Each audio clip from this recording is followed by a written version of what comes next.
వనపర్తి జిల్లా వేపనకంట్ల మండలం బొల్లారం గ్రామ బండి యాదగిరి బతుకమ్మ దసరా ఉత్సవాల నిర్వహణ కమిటీ ఆధ్వర్యంలో కోలాటం, నాటికలు, పద్యాలు, భరతనాట్యం, కూచిపూడి, జానపద కళాకారుల పాటలు, జానపద నృత్యాలు, ఏకపాత్ర అభినయం, ఇతర కళా నృత్యాలు ఉదయం 11 గంటల నుండి సాయంత్రం వరకు ఇంకా కొనసాగాయి.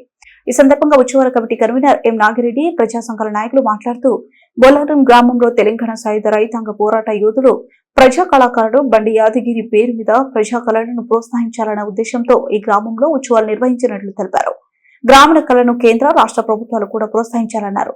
ఈ కార్యక్రమంలో నిర్వహణ కమిటీ సభ్యులు వి కృష్ణయ్య, బాలగౌడ్, ఎ వెంకట్, స్వామి, శివ, కురుమయ్య, నాగరాజు, వెంకటేష్ పాల్గొన్నారు.